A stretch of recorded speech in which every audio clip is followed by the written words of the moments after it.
Now, say my name. The Rolling Bad Podcast. You're goddamn right.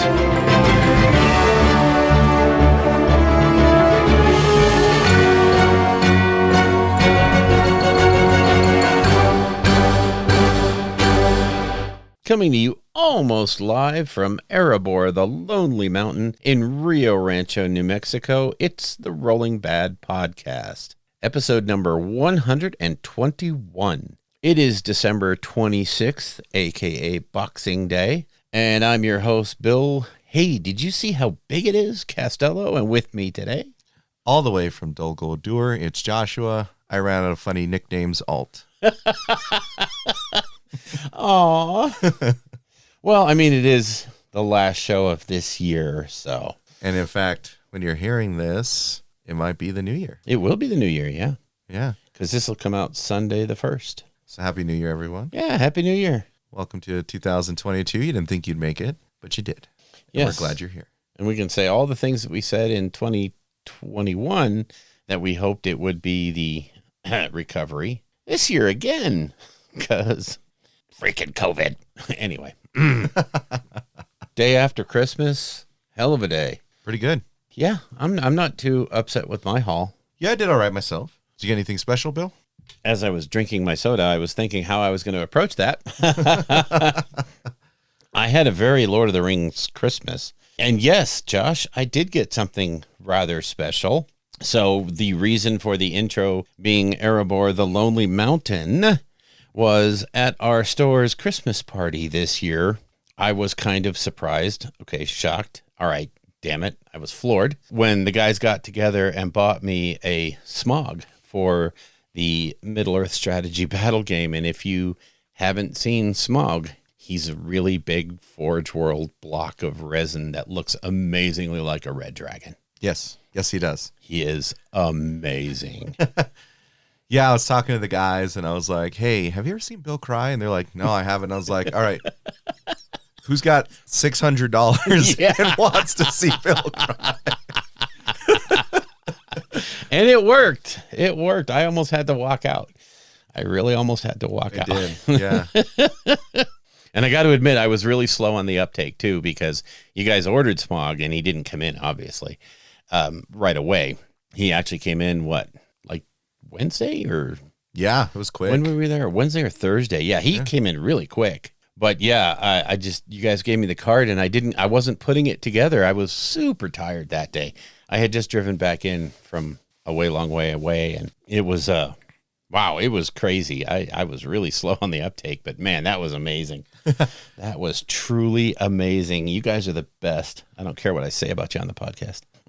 We don't either, because it's a new year, Bill. That's right. Right? Yeah, new year, new me. New year, new army. Oh. And mine's easy. Yeah. Just got to put it together and paint it, Just had to spend, hours and hours pinning the thing. Oh, my God. Yeah, he's just the tail sections. The tail comes in like 3 sections, and they're all heavy. They're going to have to be pinned. Yep. So, but he's going to be so cool. Ugh. 2 different necks. Yeah, so weird. I like the one where he's kind of curved back. I think that one is the one I'm going to go with. Because the long, straight out neck, I don't know. Well, I'll take a look. I'll test fit him and see. Like we said, man, magnetize the neck. I did see a build video where the guy magnetized the head. Yeah. Just to make it easier to paint. So that makes a lot of sense. But yeah, it's not a big stretch there from magnetizing the necks. Yeah. Or at least having, a really long pin so that it will hold its own weight easily, and then just use the pins to change out the necks. Who knows? We're using more like metal rods than pins. Yeah. Yeah, pretty much. It's at that point we're talking rods. Oh, it's so gorgeous. Oh, it is. The one thing that was a major shock to me, I didn't expect the base to be sculpted. Yeah. I thought it was going to be like a big base and then you put a sculpted piece on top. No, the full base is sculpted. Oh, Lord, it's so pretty. It's a mountain of jewels. Oh, so gorgeous. Yep. So that was the big part of my haul. In incidental gifts, my wife got me the War of the Rings game. What? The big War of the Ring. I love that game. I have always loved that game, and they came out with a second edition. And my first edition ended up, I lent it to a friend who then moved out of state. And then his apartment burned down. His entire apartment complex burned down. So yeah, he felt really, really bad. But what can you do? It's like, can't yell at him. It wasn't his fault. But did it burn down, or was it more? Do you have pictures of this burning? Man, I was totally going to give it back to you, and I feel bad. I was like a day from sending it in the mail. Oh yeah. So, but yeah, she got me the replacement. So we're definitely going to be throwing that on the table probably sometime over the New Year's holiday. Awesome. Yep. Oh, and speaking of the New Year's holiday stuff, we're local group. We're probably going to get together and do a 24-hour paint session. I've been trying to gear up for it by trying to stay up late because I don't normally do that. Yeah, me either. So we'll see how long I can hang, but I don't have superpowers like Anders and John where they, only sleep 2 hours a night if they do. Mm-hmm. I'm going to just be zonked out snoring. Yeah. If you're hearing this and you're on the Discord, we might have been able to get the invite out. Anders says he's open to it.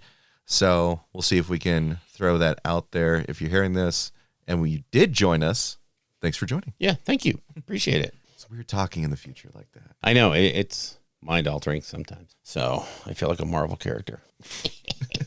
I have this idea for a time heist. Anyway, stop it. Stop it. Just watched that Rick and Morty episode again. Oh, oh my God.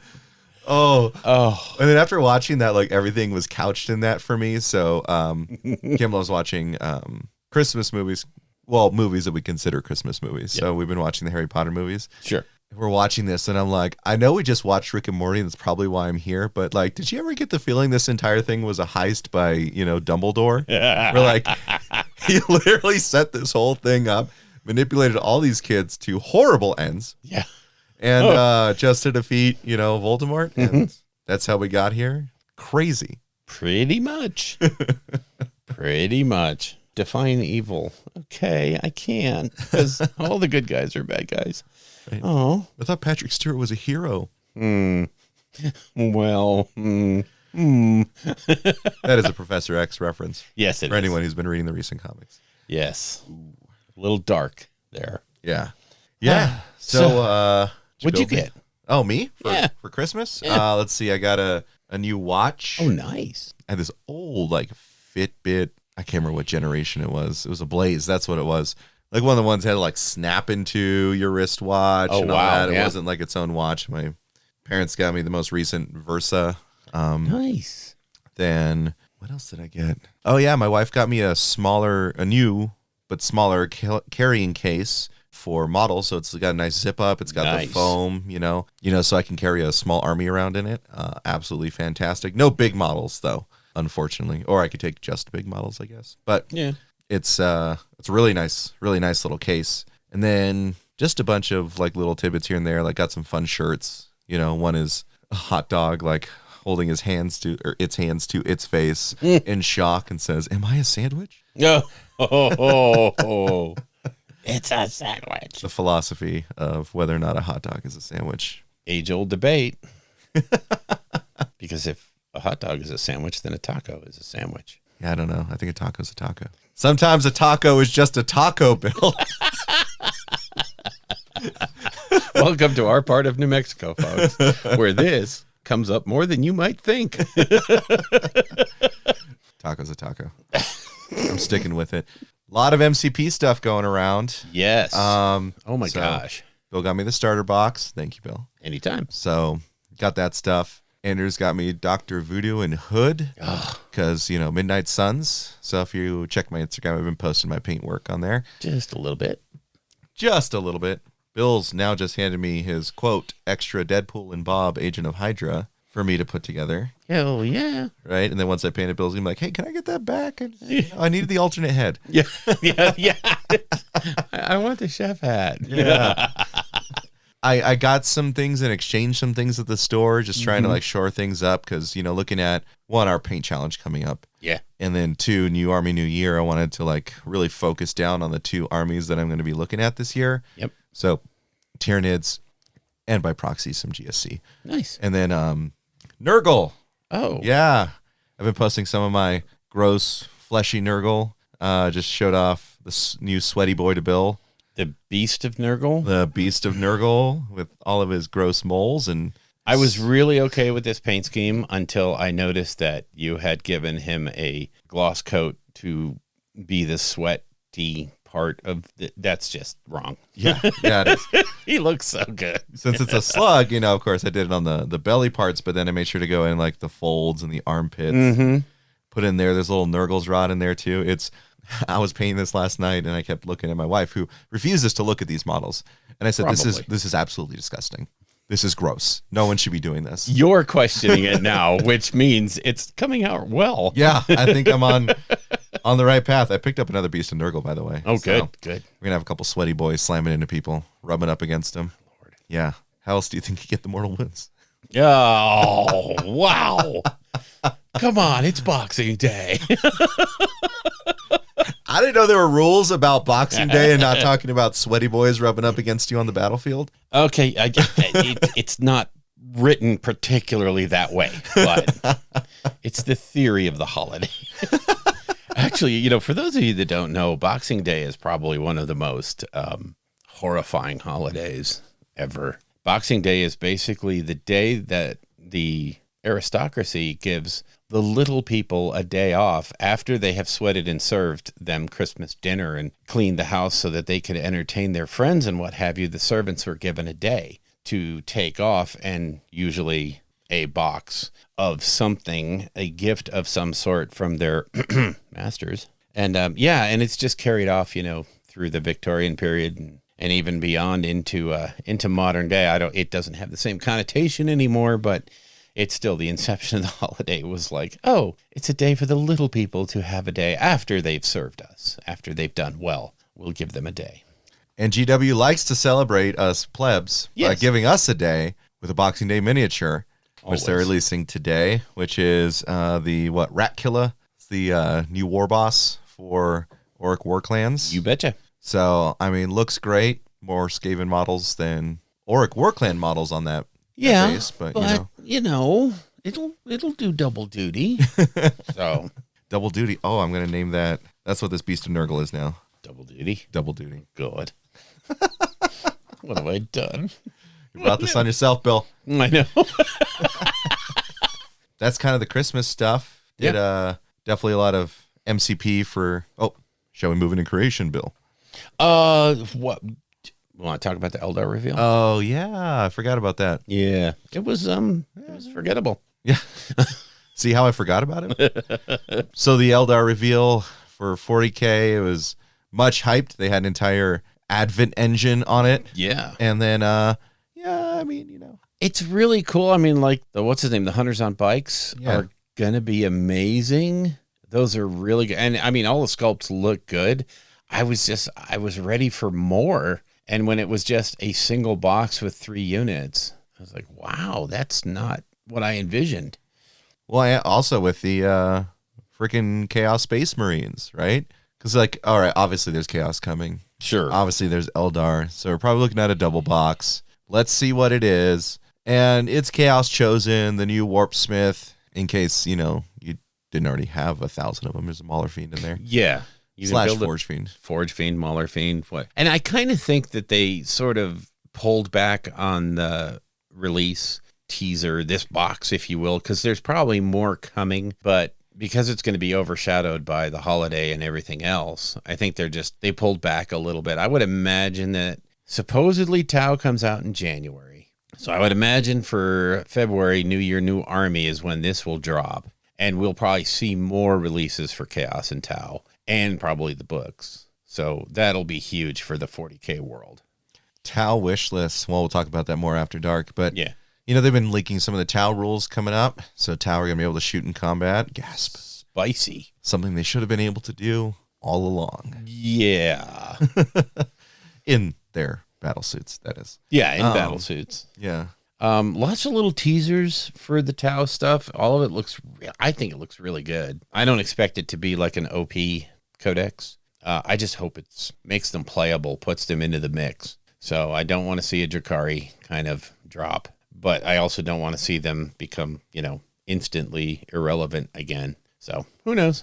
If you think about it around the edges, they've got a lot of great stuff going for them. They're supposed to be a gun line. Always the worst part for me is hitting on 4s, really. Yeah. It just boggles my mind that these guys are just the ace shooters and can't hit for crap. Yeah. They're just, ooh, they're the Imperial Stormtroopers of 40K. 50% of the time, it works every time. Yeah, pretty much. No one can be that precise. And they look cool, man. They know. look so cool. And there's so much they can do with them. I would like to see them get some melee stuff. Like, I really want that because I want mecha robots fighting in combat. Anyway, we'll say more of that for After Dark. Yeah, a lot of that's going to be AD. But there's a lot of cool shooting stuff. Being able to shoot in combat's great. They still have old Overwatch with greater good. Yeah. So, And their the changes tools to change. Kalyan and Monka are spicy looking, and they're no longer tied to your commander. They're just game effects. Yeah. So, yeah, thank you for eliminating that headache. Once per game in this phase, Yeah. you can announce. That doesn't track anymore because of so many like long-term buffs and everything from all the different armies rotating through. Yeah, and it's going to play much better and smoother and quicker. Thank you. I'm down. That's kind of a new dawn. Let's do creation. Whoa. Whoa.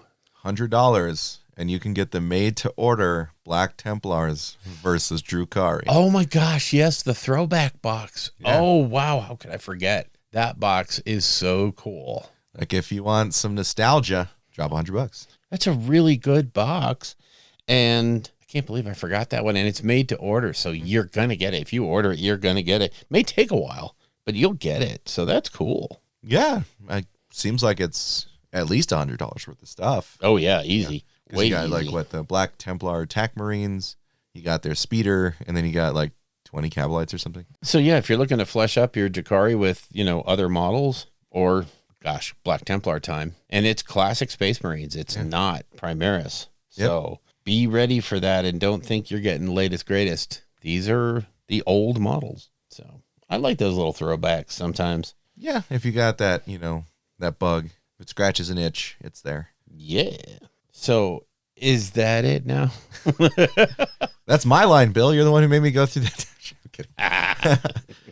Do you want to move on to creation now, Bill? Is it all right, Bill, if we move on to creation? Is that okay with you today? I'd like to wait a few minutes for the 11 o'clock drop. No. We've got 4 minutes, so our creation will probably be pretty quick. Yeah. So we're probably going to be bouncing back to that pretty quick here. What'd you do, Bill? Not a whole heck of a lot. I painted some terrain. I painted a couple of models. It's just, this week leading up to the holidays just been so crazy. Oh, yeah. And I just really haven't had time to sit down in the hobby room and do stuff.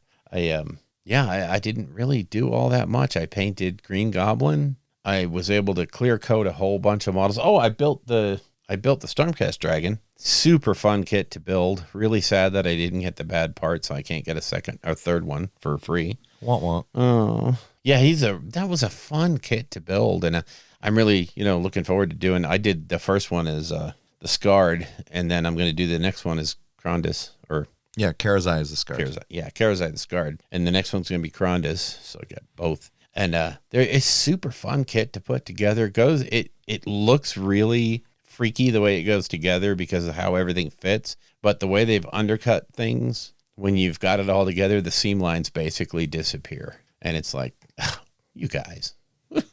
That's all. Here's a question for you. So if you build Karazai, does it look like the armor can still fit on him, even though he's Karazai?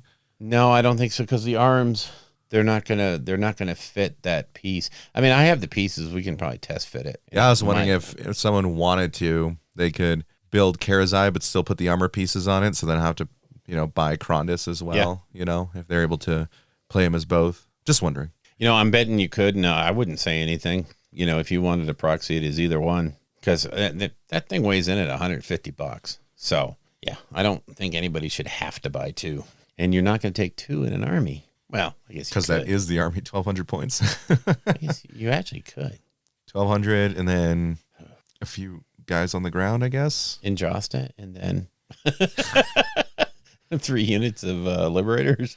No, they went up. You can't. Yeah. You can't. Oh, what are those cheap and useless? The box of 3 from the push fit era. No, they're not battle line anymore. Castigators aren't battle line now. Forget it. This is a stupid army. Stormcast is dumb. They're stupid. They costed everything right out of Anyway. Wow. So yeah, that was really all my creation. Getting some clear coats on things. It's been so cold around here that I can't go outside and spray. And I don't like most of the airbrush varnishes. I don't really like the way they come out. So I hate to say it, but I really like GW's Retributor armor. It's just got that right satin. I just, to me, I think it looks really good. It's a personal thing, though. I'm sure there are some people that hate it and some people that only use that. The gold spray? No, the Munitorum varnish. I said Okay. Retributor armor, didn't I? Yeah. Yeah, when I'm done painting stuff, I just cover it with gold. Because, oh, God. This looks parade ready. Oh, my God.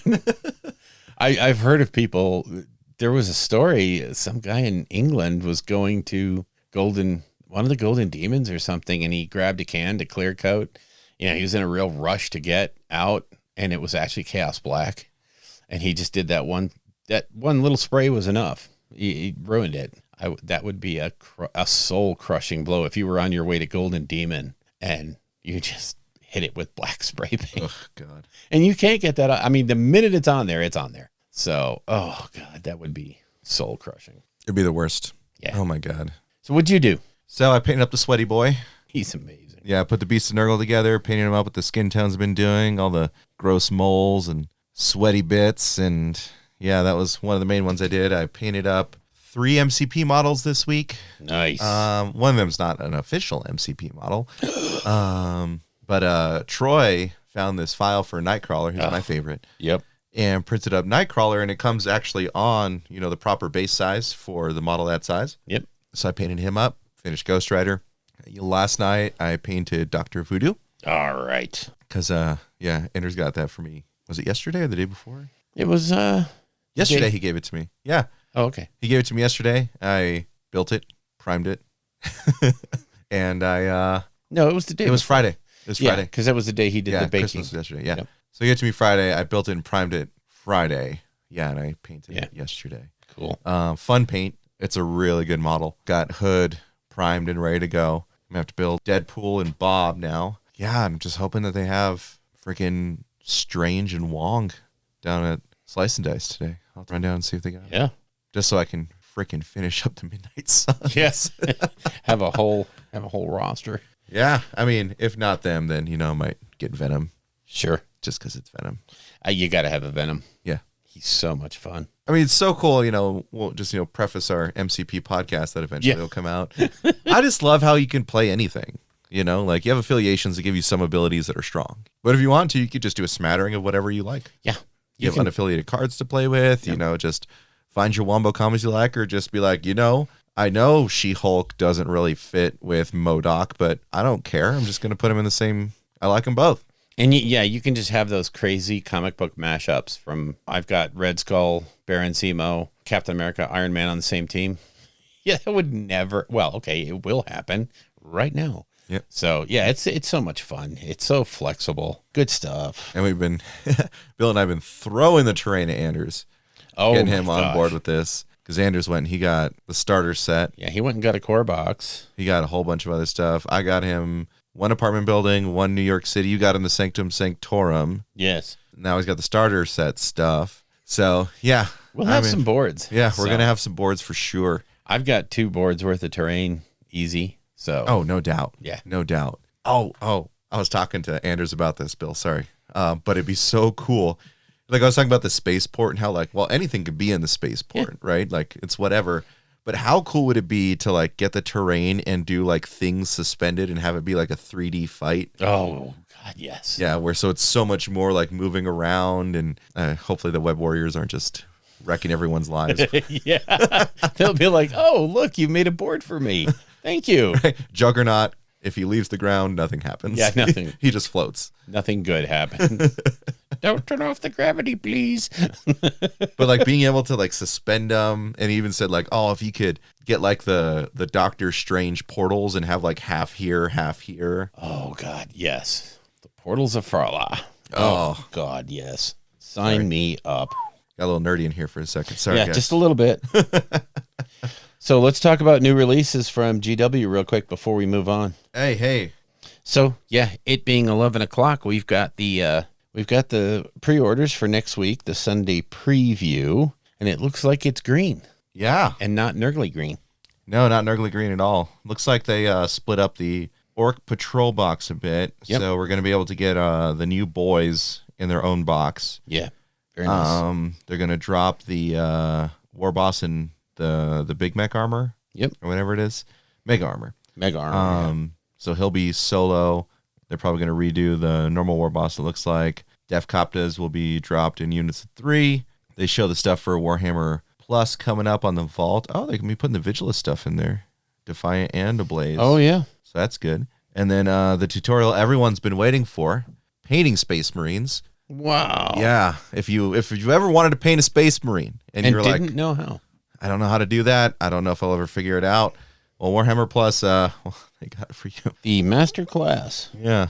How to make the bluest blue.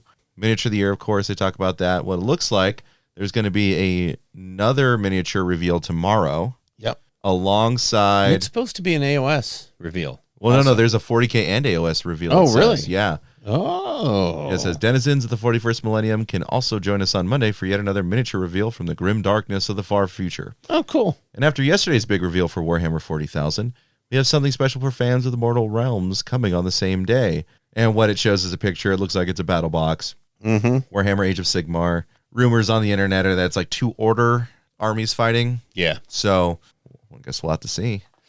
I'm digging it. I'm waiting for it. You know, if it's crabs. Oh, gosh. If it could be like crabs versus, well, anything, really. Yeah. Yeah. It'll be a good box. So, did you, when in the model of the year, did you vote for the crab? Yes. Or, my God. I voted for Croak. I thought Lord Croak was a really great model. It was a toss-up between that and Be'lakor. They're just so gorgeous models. But, I mean, when you look at that list to pick from, it's like, oh, my God. It's a crazy list of things.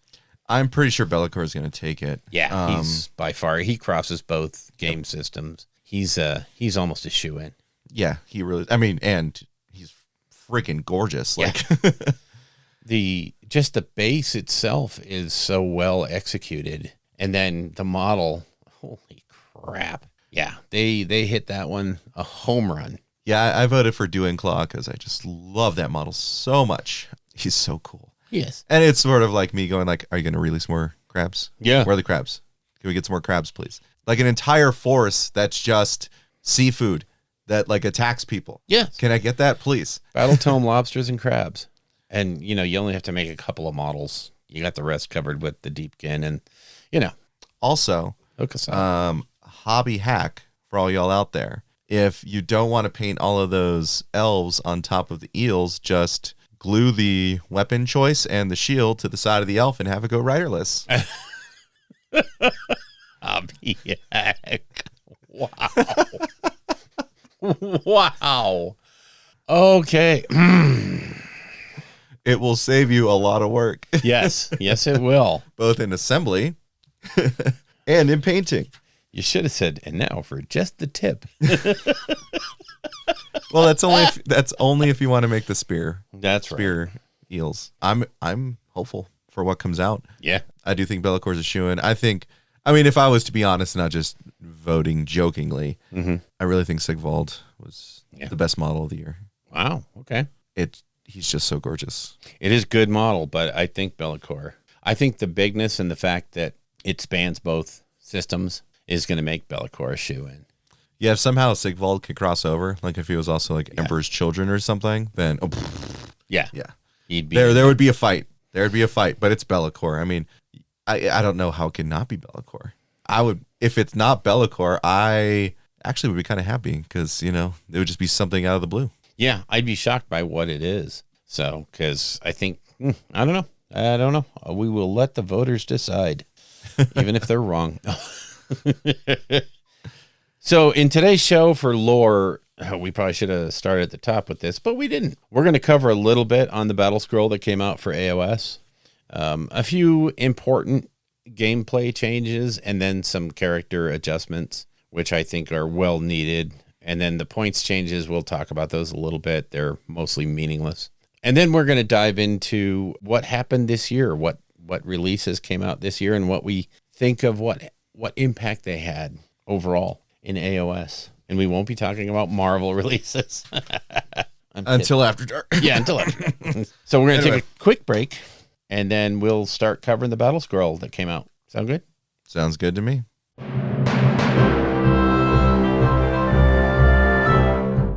All right, so we are back. We got 2 things to cover today. We do. We're going to start with the Battle Scroll, Gods and Heroes. And then we'll go on to this year and kind of review. Recap. Yeah. So yeah, the Battle Scroll changes came out, and just it's looks like it's going to be like the data slate, that they're releasing for 40K. I'm going to expect this quarterly. Yeah, I'm hoping. That way they can do some modular changes. There were some massive changes in this to War Scrolls. That changed everything, but for that particular War Scroll. But it's not like we saw with 40K where the balanced data slate came out and they're like, we're going to literally rewrite this rule on, for all of Chaos, right? We're going to give this completely brand new rule to X, which was the Titans and stuff. Yeah. They did try to just sort of like shore some things up, and it's probably a very conservative first pass. Sure. There's some things it did that I think are really good for the game. Well, I also think they're thinking this Battle Scroll that comes out, we've had the new edition out since June. This is the first kind of like series change to it. And we're coming into convention season. You got LVO coming up at the end of January, and then hot on the heels, you got Adepticon. I don't think they want to go in and make these major changes and potentially have adverse effects on the big tournaments. Yeah, and on product sales. But because like one of the things, like, people are just hurt by Lumineth. Yeah. Because Lumineth is a jerk. They are jerks. But collectively, they is a jerk. Mostly because, like the oppressive nature of Sentinels, being able to just shill out so many mortal wounds without line of sight 30 inches away. Are you kidding me? It's just absurd when you say it. And they didn't do anything for that. No. And then like the foxes, like people were complaining like, well, why didn't the fox get changed to where it doesn't move in the, your opponent's move phase, right? Probably because it's actually a niche list and no one's really playing it that much. So there are definitely like things in here when people look at this like, but the boogeyman wasn't taken care of. Yeah. But he's not that big of a boogeyman. Yeah. So. Or it's hashtag get good noob. Wow. That's not me. That was GW through me. Sorry. Yeah. Channeling. Oh. Yeah, but there's so many people have covered, like day one, people covered the crap out of this. Oh, thing, yeah. Right. So you've heard about it. We're going to hit a couple like big points and sort of give our general thoughts about it. I would definitely say go watch Russ on Facehammer if you want like the in-depth nitty-gritty. I think it's like 3 hour long dive into what ostensibly 5 pages of 3 of which are War Scrolls. Yeah. I think they go like bit by bit by bit. Yeah. He tears it apart and shows you exactly how it's going to affect your games. Yep. And, it may really affect your games if you are a Ogre Maw Tribes player. Just because Kragnos is going to make you feel good about yourself. Oh, yeah. You're not going to have to look at your life choices anymore. You're good. So the big ones, let's just start from the top with Heroic Actions. Heroic Recovery was completely changed. Yes. In terms of its overall effectiveness. So it's still the roll 2d6 compared to your bravery heal, but it's changed by the fact that now you get D3 heals if it's equal to or less than your bravery instead of that weird 3-part amalgam. If it's less than, it's D3. If it's equal to, it's 1. If it's more than, nothing, right? Doesn't make sense. Get rid of it. You make it's D3. Yeah. Boom. Exactly. It should be, an on and off switch, like it works or it doesn't. Right. When you have those weird like modal things like you do see a lot in Nurgle, it just makes it messy, right? But this cleans it up. But for me, the biggest change was that you cannot use Heroic Recovery if you are within 3 inches of enemy models. Yep. So your hero can't go blindly into combat and then just sit there, face tanking, a bunch of Volkite berserkers and be like, you know what? It's a hero phase, so I'm going to get a moment of repose in the middle of combat and then just heal up. Oh, look, I did it again and again You're And not going to again- use your Stormcast hero to basically tar pit entire units. Nope. So, and it's a good change. It keeps some very silly game effects from happening. Yeah. Where a single hero ties up a flank. So, Yeah. It's going to make it. I think it should have always been this way. Like in hindsight, like, oh, this ability is super cool. But like it's really strong if, like you said, your one hero isn't going to die. Gotrek, right? Right. Gotrek never dies in combat so long as he can always get off his heroic recovery. Because the sheer amount of wounds you have to do to him to kill him in one go, it's absurd. So I like this change. It's elegant and simple. Yeah. And it, to me, is going to make Nurgle look a little bit better. Yeah. Yeah. It's a buff to Nurgle. Yeah. I'm going to heal D3. No, you can't. No. I'm Nurgle. Yeah. I just heal D3. Yeah. I'm not doing that recovery thing. Yeah. No. I'm just being me. That guy back there is going to do it, though. Boop. No. Yeah. The great unclean one that is actually spelling up your life. Yeah. He's going to heal. Yeah. Charge phase, Unleash Hell, got a rewrite. A very good rewrite. Yes. A very kind of much needed rewrite. Use this command ability after an enemy unit finishes a charge move. The unit that receives the command must be within 6 inches of that enemy unit and more than 3 inches from all other enemy units. Models in the unit can now, within 6 inches of the target unit, can shoot in that phase. So, yes. Thank you. Yeah, no more of this towing in at the 9-inch line and 30 sentinels shooting something down. Right? Yes. Or 9 B-skewer bolt boys or man-skewer bolt boys blasting you to death. No, it's models within 6 inches. Not wholly. Yep. Not wholly. Yeah. But models within 6 inches. So, oh, you've only got 4 models within 6 inches? Yeah, burn your command point and shoot 4 times. I don't care. Yeah. It's just that change of models in the unit that receive the command that are within 6 inches of the target unit can shoot in that phase. Huge. Big change. Nice. And kind of puts it back in the realm of what it was meant to be. Not this crazy, like you said, all I have to do is get a toe in, and all of a sudden I'm a shooting unit in a phase that doesn't have shooting. Yeah. So. And shooting's kind of a problem right now. Yeah. And this does help rein in some of the issues with Lumineth. And it doesn't really totally adversely affect everyone else. Yeah, I think that the unit that is most hit by it, though, is going to be the Bliss Barb archers. They were so powerful because of this. Wow. Oh, the Bliss Barb jokes. Yeah. Oh, the memes. Oh, poor Bliss Barb's coming in at 170 points for, right. Wow, nothing? Okay. Bliss Barbs are the same cost as Sentinels. Like, it was absurd when they costed more than Sentinels. Yes. And then it was kind of a meme. Now that they actually cost the same as Sentinels, it's just kind of like, really? It's almost a slap in the face. Yeah, exactly. It's really right? just a wet fish to the face. Pissing on you without calling it rain. It's Yeah. just like, oh, that was so sad. But yeah, that's basically Unleash Hell. It's models now and no more shenanigans. yeah, and so like for folks, I think what they did with it is instead of like making it so you can accidentally be within 9 inches and be like, oh, okay, cool, yeah. So here's 15 mortal wounds from my archers, Yeah. my sentinels, or whatever it is, right? Like, oh, only a few can get in. I think it's also a little more narrative. Like both of these abilities are Yes. much more narrative in how they come out now. Because one thing about AOS, we talk about competitive play and things like that, but we're all RPing. Come on, guys. Yeah, it's that's why we're sitting here playing with painted plastic army men. Yeah. So We're all nerds, and we just like to play with our toys. that's right. And we would like to have them on the board long enough to play with them. Yeah. So Actually doing something for a little bit. You know? being interactive. Ooh, who thought? Now then, the next big change, which I love this. Good, thank you. Yeah. Universal Artifacts of Power Amulet of Destiny has been changed to the bearer has a ward of 6+. There you go. Thank you.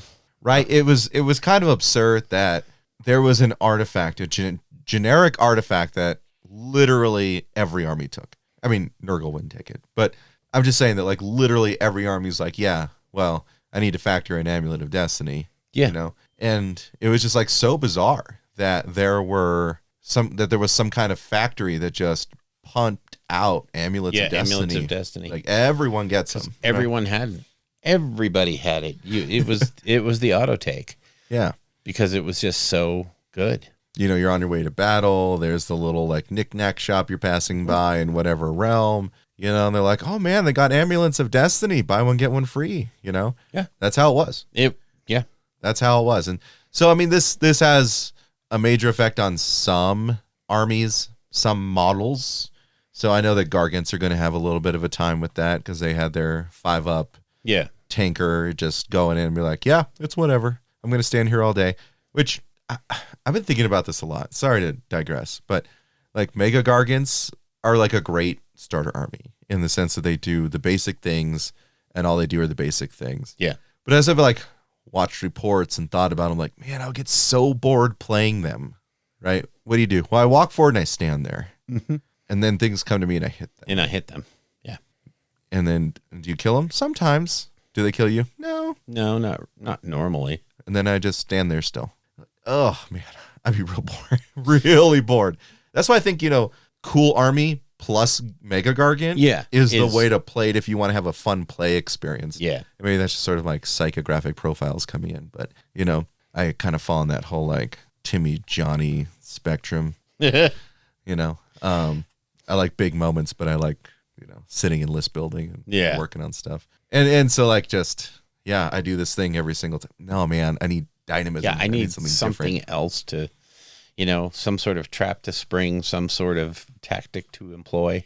Yeah. Rather than just, you could say the same thing about Ogre Maw tribes, Orc War clans. They really do just float up the board and smash things, but there's at least a little bit of shenanigans to it and planning.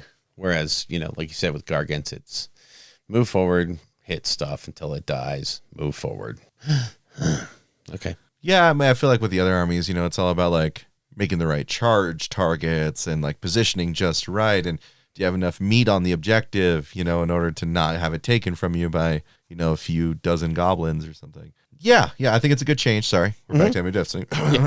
Back to the amulet. Yeah. 6-up save, I think it's healthy for the game. There should not be a generic artifact that is taken over other artifacts in your book. Yeah. It's that was the go-to give me. So, and you can forgive them a slide here and there. I mean, it probably sounded really good in the design phase, and even probably in the initial play test, it probably looked good. Mm-hmm. And then it just didn't. It became so ubiquitous that who cares? Yeah. So now maybe we'll start seeing some different relics on the table, amulets or artifacts. Really. I'm hoping so. There's some stuff in Nurgle I want to play around with. As my sweaty boys rub up against my opponents. That's so gross. Ew. Let's talk about Grand Alliance Order. Simple changes. Very. I think you described it best when we were talking before the show, Bill. It was like, oops. Yeah. That probably should have been there. Which is Alariel gets all the spells from the Lore of the Deepwood, and Marathi gets all the spells from the Lore of Shadows. Yeah, probably just oversights from the books. Oops, we meant to. So these are super minor changes. Yeah, and fortunately for all the Daughters of Kane players out there, Marathi's Ren has not changed. So you're okay. Oh wait, what's this? She's Ren 3 now? Oh. Late breaking fact to the battle scroll. Yeah, the worst part would be Ren 1 again. You're like, oh God darn it. I think it's fun that Marathi gets to run around and use the entire spell lore. Yeah, she should have. They're gods. They know the spells. Yeah. They teach them to others. Yeah, it's just these are clarifications from the Broken Realms books. No biggie. Yep. And then Grand Alliance, Destruction, Chaos, and Death. The major changes are the big boys of the factions. Yeah. All have changed. I think for the better. Way better. For the health of the game. I mean, they're not OP. They all do their thing. Well, in one case, in the case of Kragnos, he now becomes what the other two always have been, is, a very viable option in any build, any flavor of that army. Kragnos before was, even with the changes he got, he was still one of those things where you didn't know if he would actually be worthwhile. Now he is flat out. He will help you. Yeah. You can build him in. And I think that's the thing they were trying to do with this, is sort of like an overall, we want to make it so the God character within that Grand Alliance, because to be frank, in Chaos, Death, and Destruction, they only have one like God character. Yeah. Not like Order, which, is the baby of GW, I guess. 6 gods. Yeah.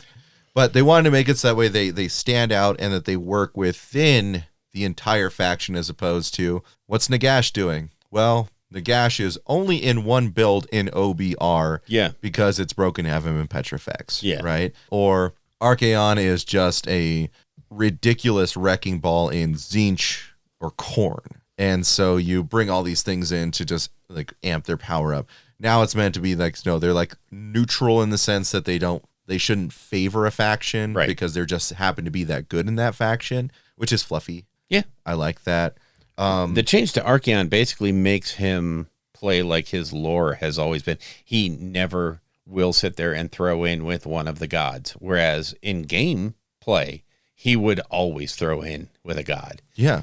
Because just Destiny dice are too freaking good to ignore. Yeah.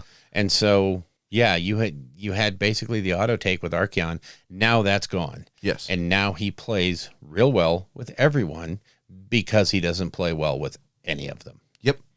So he's Archeon on the table by himself, being Archeon. Yeah. With Archeon in the streets, Archeon in the sheets. Yeah. Yeah, no, he should be that way. Like you said, he never bends the knee. Yeah. And they're making it so that way he was like, he would coalition in, but then he would like, yeah, I'm so glad to take, this buff from Tzeentch by using the Destiny dice in order to, now, like Archeon, like he stands apart in his own right. And so now they're making it so he doesn't benefit. Just what does that mean in game? What are the words that, change in the game? He doesn't benefit from the allegiance abilities of the except when he's a part of Slaves to Darkness. Yeah. So in his own realm, he's the boss and he gets all that stuff. For everybody else, he does not benefit from allegiance abilities. His Archeon's by my will ability affects all chaos units instead of just Slaves to Darkness. So they took away the silliness on one hand and they gave him the ability to act and work in any army on the other hand. So very nice. Yeah, and I think that still shows it, right? Like, he's got such a willpower. If he is like a coalition unit in Tzeentch, like, he could just be like, no, go do this. Yeah. I don't care what your god says. Yeah. And they're like, okay. I'm the one who's here. Yeah. Do you see this head? Yeah. That one belongs to your god. Yeah.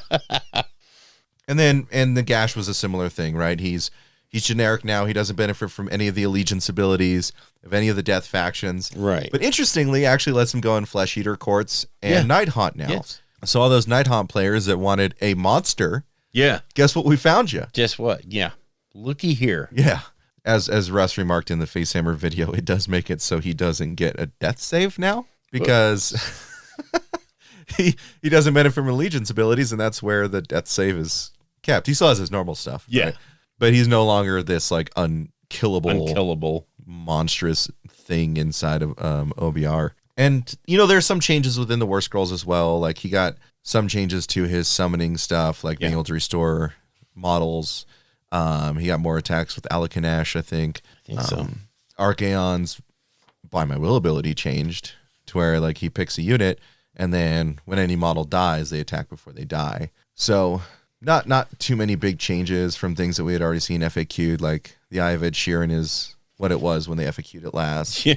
And I like that Archeon's not going to be able to sit in combat and heal 2d3. Yeah. Like, he can still heal with Dorgar's head. Yep. So he's still got that Nurgly not punch, but tankiness that you would want him to. That he should have. I mean, he is Archeon. But it shouldn't be so overpowering that playing against him is not fun. And that's what it was in Tzeentch, But not being able to use Destiny dice with him, thank God. That's what it should be. Because that was just, anytime that you have a mechanic that allows you to bypass die rolling, but you also have a mechanic that's based on die rolling, you have a formula for a problem. Yeah. And he was that problem. Yep. So now he is not.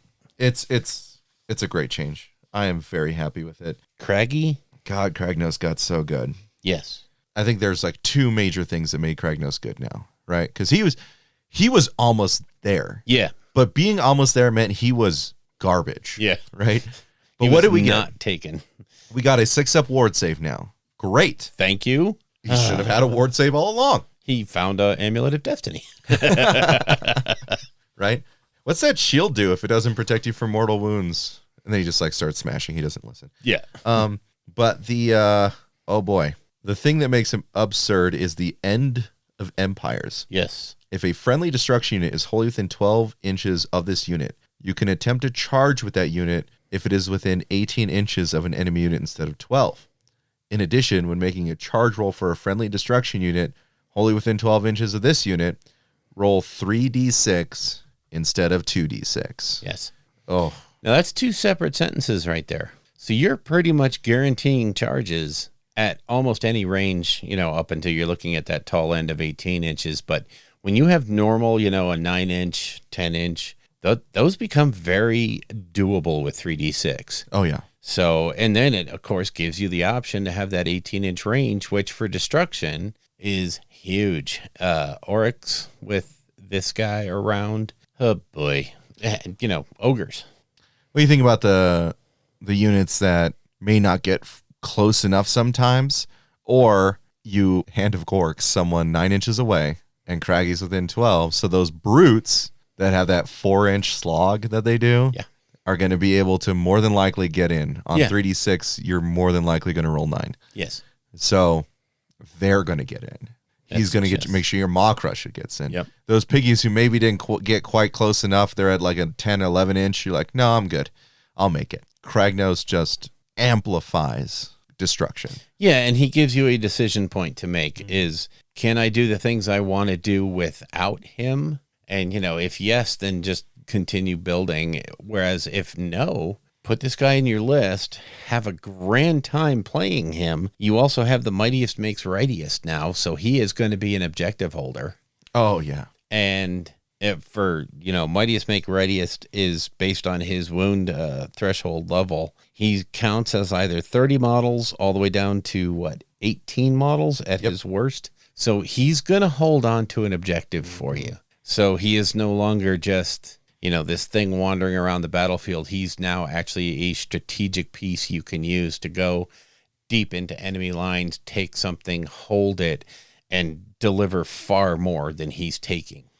It was so funny how, he comes in with all this pomp and circumstance, end of empires. Yeah. So, courageous, all this stuff. 6 grots can hold an objective from him. Mm-hmm. You're like, what?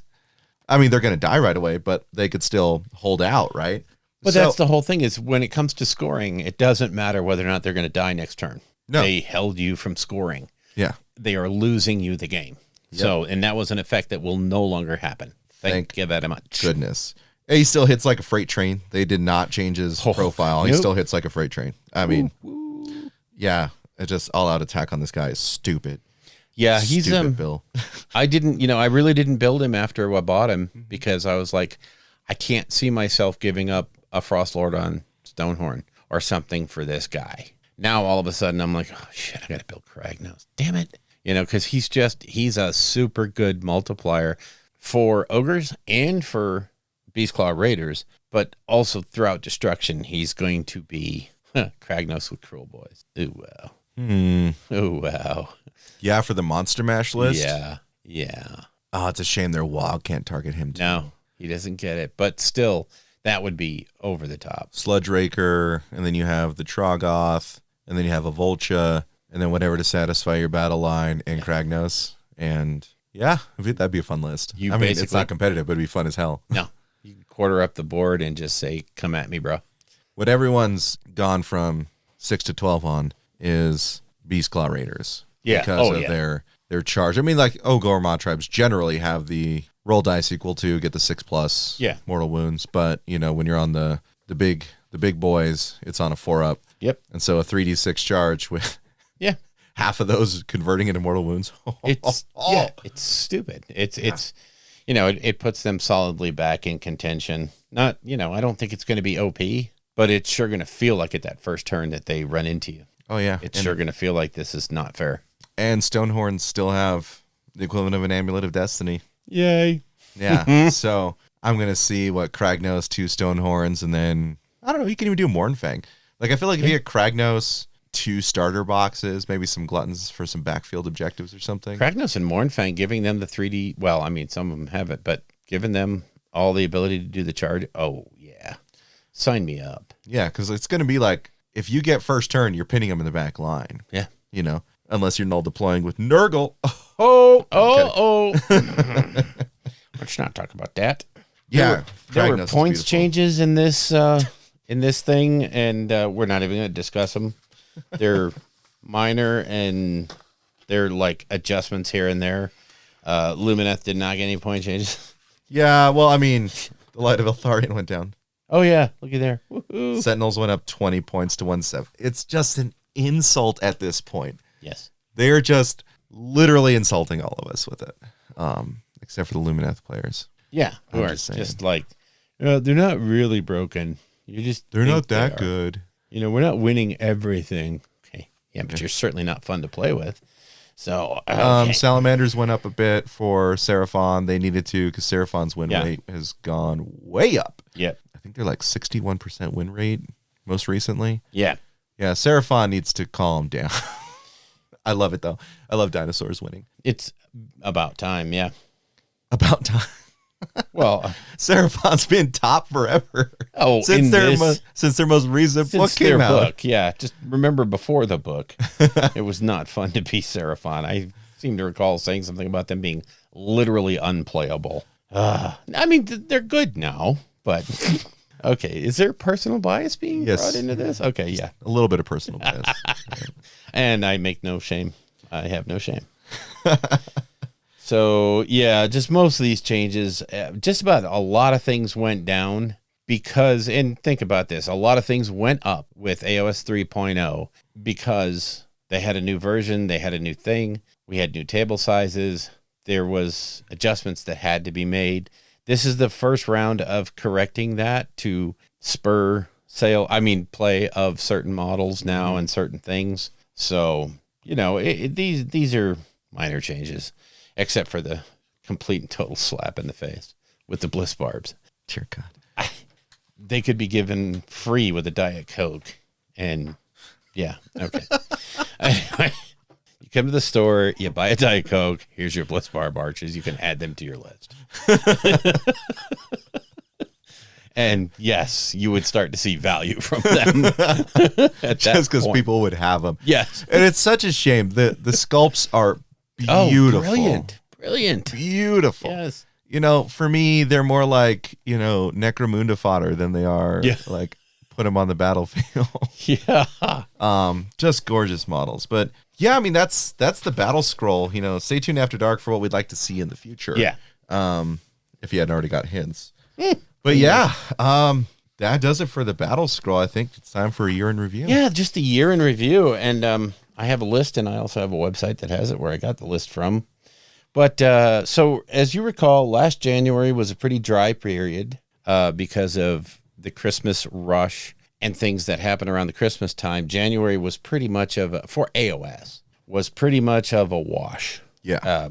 Things that were promised to come out didn't come out simply because of shipping delays and things that were, I want to say, out of their control. The only thing really in January was the big splash release of 40K for the Death Guard. Yeah.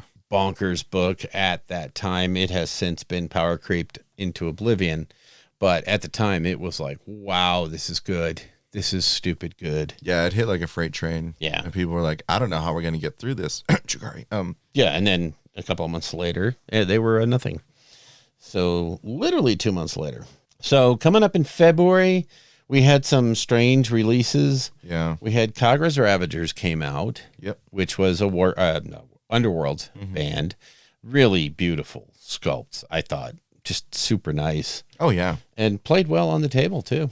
But we also got 2 books. We got Hedonites of Slaanesh, which in the original incarnation of the book, oh my God, they were good. They were way too good. And we got Daughters of Kane with their Endless Spells. Their book and their Endless Spells came out. And they were pretty amazing as well. That was a heady time. You were playing Slaanesh at the time, weren't you? I was playing Slaanesh before this release. Yeah. I was so stoked for it, like pre-order my Sigvald, pre-order my dice, making sure that I get enough of each of the new things coming out because of what I'm going to want them to do. And then they hit and I'm like, wait, it's not the same army. Yeah. Like, I love the sculpts. I love how they look, but it's not my army, And then, like, I played them as they were like showing to be just like immensely too powerful. And so I made sure to dial it back, like I still love the mechanics. I just played with models I like. Yeah, I had a keeper, but I wouldn't be summoning like crazy. You didn't have 3 in your bag to have? Oh, wow. Yeah. I just didn't have, $500 sitting around for just keepers that I'm going to summon. You were playing on the back foot.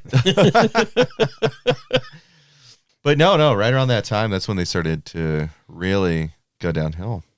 Yeah, it was not long after the release of the book, Hedonites, that they got their first slap in the face. And what's funny is Daughters of Kane came out same month, extremely powerful, and have never really been slapped down all that hard. Yeah. Daughters of Kane are still pretty darn good. I mean, they've had balance changes and adjustments, but they did not get beaten in the face like Slaanesh did. A lot of people complain about the mortal wound shooting from them because, they can shoot twice. Yeah. Right? I get it. That's not fun. No. That said, they are glass cannons. Yeah. Like Marathi should be, the Shadow Queen should be running around, trying to tank as much as possible, giving you the opportunity to shoot with the bow snakes. But they will die in combat. I mean, they have a 5-up save, and then if you're in Hagnar, they have a 5-up feel no pain. Yeah. Right? Which is good, but like they're going to go down eventually, unless, there was that someone, what's her name? I forget her name, but the Swedish champion. She plays Daughters of Kane. Yeah. And she plays her bow snakes like they're going into combat. And her philosophy was essentially like, they're Daughters of Kane, they're supposed to be fighting. Yeah. And I was like, thank you so much. Like, I never just backboarded my stalkers, right? Like, I literally I moved forward with them. I'd want them to get into the fray because you were giving up a whole other phase worth of damage with them, you know. But I think overall, Daughters of Kane is fair. Yeah. I think it's a strong army, but it's fair. I think the reason you see them at or around the top so much is there's a lot of people that play them, and you don't feel that anger about playing them because they are an army you can beat. Yeah. They are not just, oh, look, I showed up with my daughters. Do we even have to play this? Yeah. No, it's not like that. You can finagle your way around them. And like you said, they are true glass cannons. Mm-hmm. You get in with them, they're just going to be shredded. Yeah. If you hit them before they hit you. Yeah. If they hit you first. Well, getting into hitting them is hard, and you have to have a plan. You can't just basically square off and say, I'm going to trade shot for shot with you. You're not. Well, I think that Nurgle's really going to give them a run. Oh, yeah. Because, they want to get into combat. Mm-hmm. And because their shooting's not going to be effective against Nurgle, right? Mortal wound shooting, you're like, whatever. Yeah. Okay. Okay. Yeah. Let's keep going. Thank you, ladies. Yeah. That's so cute. And they're like, Marathi, you can only do 3 wounds a turn. You're like, Nurgle's like, fine. Yeah, okay. Yeah. I'll just do that with poison. Yeah. It's okay. Just disease her away. Yeah, I don't have to do anything to her. She'll just wither away and die. So yeah, I mean they're going to be a straight up hard fought Nurgle match. So yeah, I mean it's the thing is daughters have there's a lot of answers out there to daughters. The original Slaanesh, there were very few answers. You were always playing 1,000 points down by the end of the game at a minimum. Yep. At a very minimum. And then of course, they hit them with the Nerf hammer, and now it's people just don't bring out their Slaanesh because they're just not good, and they're not fun to play anymore. I think that's what really has a lot of people upset. I mean, I know they're doing well, and they've done well in some tournaments, but by and large, most people don't have fun playing that army. Not just playing against it, but playing it. Yeah, that was my thing. Is I lost interest in playing it. Yeah, just because it just didn't do the things that I thought were fun. Yeah, right. Yeah, so February happened. Let's go to March. And then Drukhari. 40k Drukhari. Oh, the scourge begins. And has not ended. It has not really ended yet. So, more to come. For our side of the house, we got Starblood Stalkers for Warhammer Underworlds. Gorgeous models. Yeah, Seraphon Lizards finally for Underworlds. Totally yay. And you buy 6 boxes, and you've got your, what's his name? Chameleons. Yeah, and Chameleons. So April rolls around, and we get Broken Realms tech list, which, let me just say, was the first of the groundbreaking, oh my God, Broken Realms books. Oh, yeah. When they showed that they were willing to kill a god, or, basically neuter a god, that was awesome. And it wasn't just we're releasing the Lumineth, so let's make Teclis look good. This was a lore-changing thing to free up the Death factions to be able to become what they needed to become and not simply be under Nagash's thumb. So having Teclis put Nagash in the ground was, from a lore point of view, amazingly great to push the story forward, and it had no effect on the game. So it was just the best of both worlds. Yeah, that's where the second half of LRL came out. Yes. Because the other stuff was released last year. Yep. And the new stuff is great. I mean, I think they're the cooler models. They're beautiful models. Yeah, this second wave was the wind wave, as opposed to the the earth wave, the battle cattle. I thought it was the fun stuff. Like, I think the foxes are still great models. Yep. I think they're fun. If I was going to play LRL, I'd be playing the fox build. Yeah. Just zipping around, just being death by 1,000 cuts. Annoying, and it's a dynamic army, and you're forcing so many decisions on your opponent that it's a fun game. Yeah, I like it. Curse City. What was that? What? Oh, that's not coming out till later this year, right?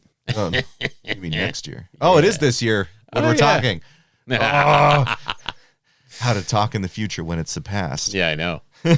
So Curse City made its ill-fated debut. We knew something was up right away because there was all this hype, and then on the day of release, the hype just died. And I mean, they so far as took videos down, and I was like, okay, something weird. Now I got the funniest thing I've been seeing on the boards and our Discord and all that stuff was, Discord. I mean, Curse City's coming back. Yay. And there's going to be an expansion. Huzzah. I never spoke to anyone that wanted Curse City that didn't get it. And yet there was this whole thing of there's no copies available. I got 2, and we gave 1 away on the show. So I don't know if this was more of, once the hype train started going about how limited these things were, it just took a life of its own, or if there really was just a huge snafu. I know there was supposed to be expansions coming down the pike, and they literally stopped support for it right away and said, please don't ask us. We're not going to tell you.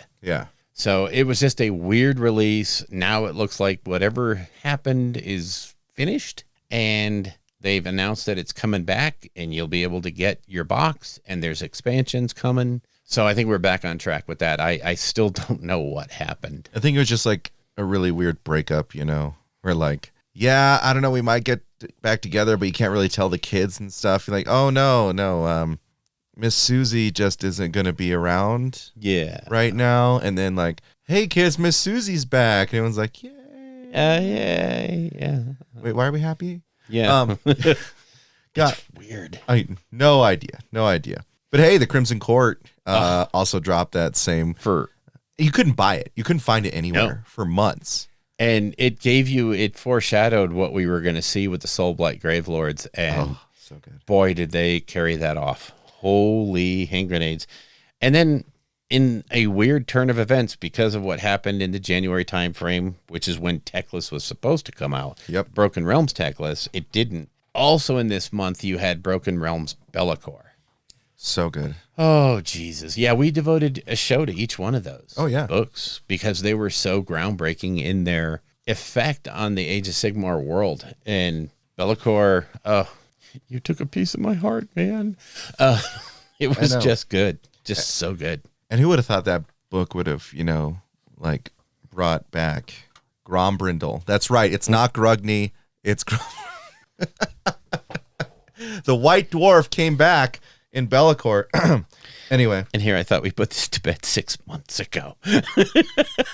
There's never been anything confirming or denying my theory. You are correct. There has been no official denial. Yep. So April was interesting. Yeah. Right? Then we move into May, and oh, Lord. So many lives were changed. Yeah. So real quick on 40K, AdMech came out and just, again, like with Drukari, started just molesting people, twisting the meta. Yeah, it was bad. I think that they are fair now with the points changes. Yeah, with the balanced data slate. Yeah, but anyway, Headcrack is Mad Mob. Love them. Yeah, such a cool little group of models. Loved painting them up. Fantastic. But the big one, the granddaddy, Soulblight Gravelords dropped. Wow. Oh, such a needed change. Yeah. And this was the book that gave us a glimpse of what AOS 3.0 was going to look like. Exactly. So it gave us a lot to talk about. Beautiful models, a really good glimpse into how the next version was going to play, and actually was the first book to show the effect of Nagash not being the all-powerful, all is Nagash, Nagash is all, and somehow or another you have to work that into your death army. Here's 3 armies you can literally field without ever thinking about Nagash on the field. Yep. And play your vampire courts and play it. Just, you want to double down on the wolves, you want to double down on the vamps. What do you want to play? Yep. So flexible, such a good book. And so many people are down on it, like it was one of those things where I looked at it and didn't immediately say, hey, here's why we're powerful. Yeah. It was one of those things that when AOS 3.0 came out and then people actually started playing them like they should be played, that's like, oh, no, they are really good. Oh, I get it now. Yeah. And I think, part of that was the way the save mechanic changed across the board. Well, this book, from the face of it, when you looked at it with AOS 2.0 rules, these things are going to die really fast. Oh, yeah. We didn't understand how the interactions were going to work. And then a month later, we were like, holy crap, those guys are good. So, yeah, awesome. Then moving into June, 40K got a good splash with Bill's favorite, Gaunt's Ghosts, and some guard upgrade kits. Not that Bill has any Imperial Guard. He doesn't. No. Sorry, Ashimotarm. Not at all. Thank you. None. There's none in this room. I can't see any. No, they're in the shed now. I was smart enough to move them out. Sisters Codex came out. The Codex and the second wave of models just blew everybody away. Now, the Codex had already been spoiled from the army box, but this was a revamp of the Codex to add all the new units and, again, a required book. Well, it's bringing a 9th edition, too. Yeah. So, Sisters came in swinging. They're not, like, busted like Drukhari. They're real strong. Very strong, very fun to play, and very flexible army again. Chapter approved drop for them as well, but what's really important is Broken Realms Kragnos. A book that would change everything because it foreshadowed what came the next month. Yes. Kragnos dropped, and the beautiful new Croak model dropped. That Croak model, oh my lord, everything we could have asked for and more. And the kit bashes that it provided were, because everybody was kit bashing Croak because that resin model was, it was passable, but hot garbage. And now, there's just so many, I've seen so many different Croaks. From just that kit and some bits and parts from old kits and combining the Realm Shaper engine with the Croak kit. It's just so many different things people have done that is just gorgeous. I love it. Yeah, I voted for Croak for Model of the Year, just mostly because of that and mostly because of personal bias. So, Yeah, but also Doing Claw was released that same month. Jesus, superior model. Cares. Like if they do release crabs for Idneth, if they don't, they're kind of dumb. Yeah.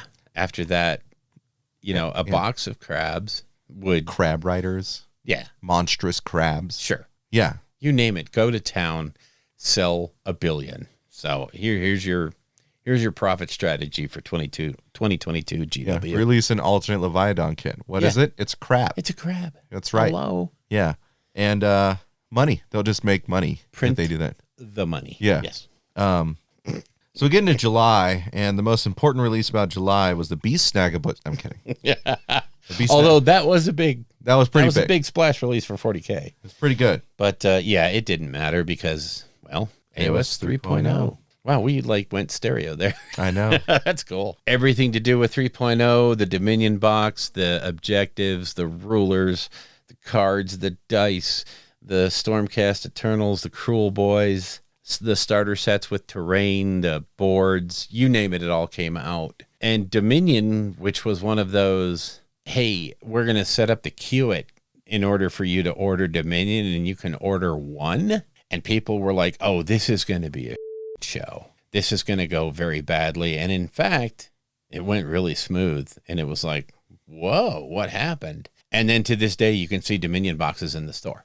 Yeah, I mean, they still get bought, which is interesting. They just made so much stock, but they still get bought. I mean, they're still a great value.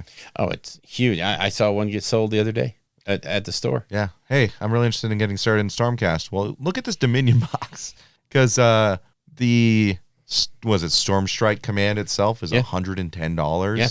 Right? How much is that box? 200? 200 total. You get 2 armies. And, it's 220 for the Storm Strike command and the Cruel Boys command. Yeah. Right? Oh, I saved $20 and I got terrain, armies, and boards. Yeah. Yeah. So ridiculous. Good stuff. Stupidly good box. And a really great debut for AOS 3.0. The handbook, the General's Handbook, came out at the same time, which gave us the first of the battle plans. Yep. Stay tuned to After Dark for my thoughts on that. Yeah, just the sum package of release for 3.0. Mm-hmm. The only thing that was wrong with that release was the fact that it was mid-COVID. Yeah. And, I don't think it had that big of an effect on existing customer base, but potentially not dragging in as many new customers as they would have wanted. Yeah. But I have to say their stated goal of making the games shorter has not been met. Nope. But making them smaller and more manageable has. And I'll tell you, I just feel like the AOS 3.0 games are a lot more interactive. Mm-hmm. They're a lot more engaging. Yeah, back play. and forth. Like there's a ebb and flow to it. And it's not just 40K where it's, all right, I'm going to shoot your guys. Yeah, and it's not, okay, it's your turn. I'm going to go grab a beer. I'll be back in a little bit. Yeah. And by that time, you'll be ready for, shooting or combat or something. Yeah. Now it's like, I need to be here. I need to be watching you do stuff and doing the things I need to do. So, yeah, big success on that part. But again, I don't think it shortened the games. I think they're actually taking longer now. Mm-hmm.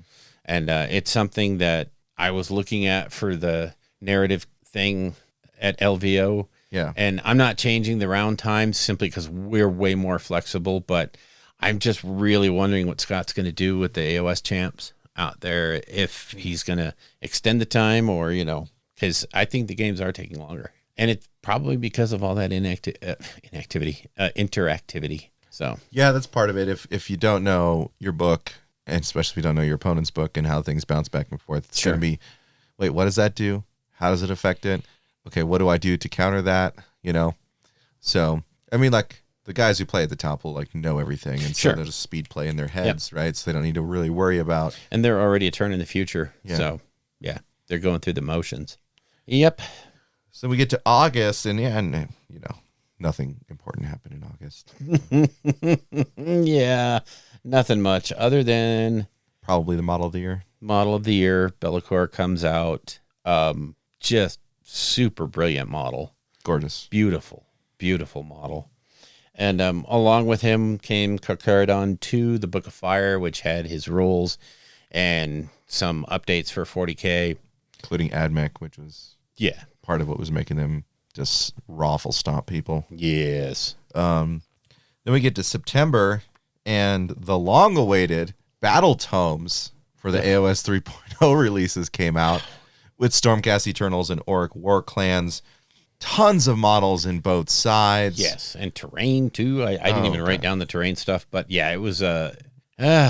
you feel bad for them because the way that they would have probably loved to have released those books at the same time as 3.0. Yeah. But this sort of dragged the hype along a little bit. So waiting 2 months for books was hard. Well, same time, like dragons, they couldn't get them. Whatever the holdup was with dragons, right? And it's still like the Battle Tomes release, you didn't have dragons for 2 months. They were trying to figure out how to get holes in the arms. Yeah, that's what it was, right? Hey guys, these look too good. Ah, crap. We have to cut a hole in each arm. Yeah. And so actually, Bill, because you got one that was complete, that's a defective one. Yeah. So I should be able to email customers. I didn't get the hole in the arm. I would like that version, please. Yeah. But sir, your model's complete. No. It's not the one I wanted. It's not the one I wanted. That's not what was advertised by the internet. Yeah, so Arena Mortis is sort of like an aside there, but there's so much with the 3.0 releases. Yeah. Beautiful models. I mean, I love the Cruel Boys line. Yes. Stormcast stuff got Bastion, which is just so many people love over Bastion. The top good stuff. And, just the 2 battle tomes gave us a look at what the future of the battle tomes were going to be and how they were going to interact with each other and how they were going to be internally and externally balanced, as well as showing us where Path to Glory was going to go. And just all of it was so heady. There's so much to look forward to now. Yeah. It's awesome. Just tons of stuff. We get to October. That's where we get Harrow Deep. Oh, that's when Bastion is released. Yeah, Bastion himself comes out in October. Harrow Deep, the new season for Warhammer Underworlds hits, and couple of cleaned up rules and some a much nicer presentation in the rule book. So really, really nice set. If you're looking to get into Underworlds, that's the one to jump in at. Yeah. So unless you can find one of the other ones super cheap. So we get to November. That's when Red Harvest comes out for the Warcry fanatics and anyone who plays Necromunda. Yeah. Yeah, it's so weird. I remember even just a couple of months before that going, did GW drop Warcry? I mean, are they just not? And I remember distinctly making the comment that, yeah, we have all the books and all the compendiums are out, so you can play Warcry until you die. Yeah. But are they ever going to do anything for this game? And then, boom, Red Harvest hits, and you're like, oh, okay, yeah, they are. Beautiful sculpts in that box, by the way. Oh, yeah. Great terrain. Yeah. Oh, yeah, that's a staple box. Oh, and that's one thing we didn't put in here, too. Necromunda, sorry for you 40K freaks, and me, who's a Necromunda fan. The Outcast stuff. Yes. There was a lot of Forge World stuff that came out, too, for Necromunda. And Blood Bowl had Dungeon Bowl as well. Yep, the Quarantine, bunch of great releases for the side games as well. But the big one in December was the long-awaited Dragons. Oh, finally hit Dear the God. shelves. Like, could you have taken longer? I don't know. It was whatever caused the holdup. They're finally here, and you can't keep them in stock. No, they're beautiful. Beautiful. Gorgeous models. Gorgeous. Kai had he bought, I don't know, like I think one of the Cronus and 3 of the Stormdrake Guard. Yeah. Had them all put together like 2 days later, and they just so beautiful. Yeah. The texturing on them, everything just and worth the wait. I mentioned earlier, in creation, just the way they go together is so advanced. This is how you do plastic, so that when everything is said and done and assembled, the seam lines hide themselves. Oh, it's awesome. And also in December came the topic of last week's show, the Maggotkin of Nurgle Battle Tome. I love it. Which we are going to cover again, probably, shortly into the new year. It's just such a good book. And there's just so many different ways I don't think it's over the top powerful. I think it's really good. Different play style from the first 2 books that are out. This is more of a grind you down book, but God, they have so many great ways to grind you down. This reminds me of something to toot my own horn. Back when they were starting to release all the supplements in 40K for all like the Space Marine stuff, they had like the Iron Hands and the Raven Guard released like the same time, that kind of stuff. Yeah. Stuff was coming out, and I was looking at all the releases. I was like, man, Iron Hands is just like in your face strong. You guys remember back in 8th edition? Yeah. And then I looked at the Raven Guard stuff, and I was like, this is busted. Yeah. And I would talk with Anders about it. I was like, this stuff is ridiculous. And everyone's like, yeah, but with Iron Hands, you could do all this. And, like, yeah. Did you know that you could deep strike Devastators? Like Centurion Devast? Did you see that? Yeah. And like, well, yeah, but I mean, what's that compared? But with the Iron Hands, you can fire. Okay. Yeah. And so, like, all that was coming out. I was like, guys, this is really good. And it's going to be insane. Like, I had the Iron Hand stuff because I didn't want to, like, run all over people with the Raven Guard stuff when we were doing our little games. I was like, yeah, this is strong. I'm not going to do the most busted list I could. Yeah. That's what I feel like with Maggotkin. Also the same thing back with Soulblight, Yes. There's so many naysayers out there, like, where's the damage output? So they're not going to do anything? No, Maggotkin's going to ruin your life. Yeah. In a multitude of ways. One is when you're coming up against my sweaty boys, they're going to rub up against your models. And you're going to feel gross about it, right?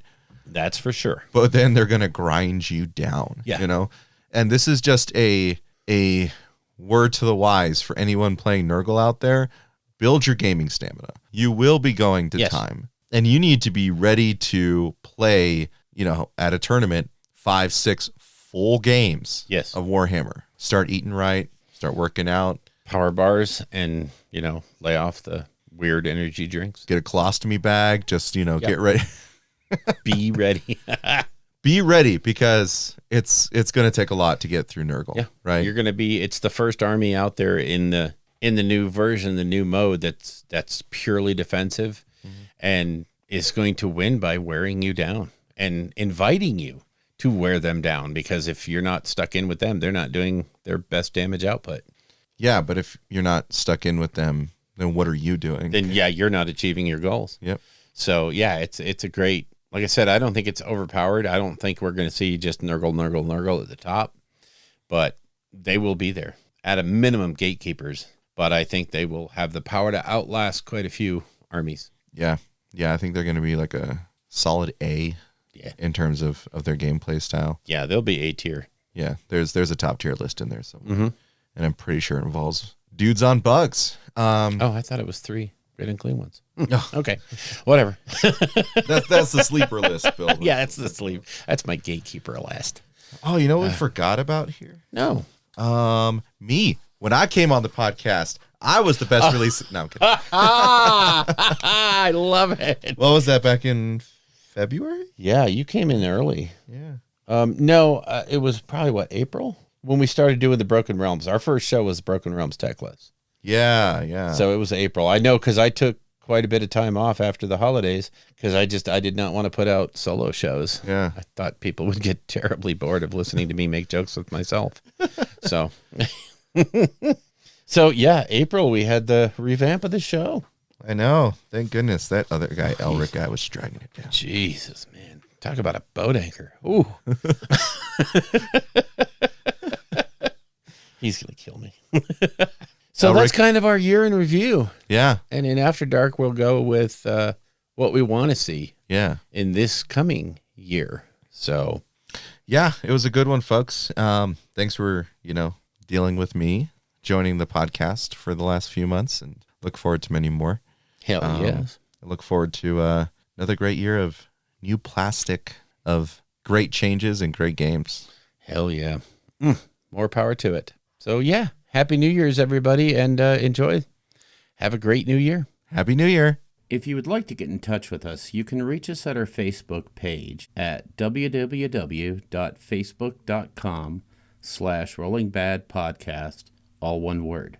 Our Patreon page is at www.patreon.com/rollingbadpodcast, again, all one word.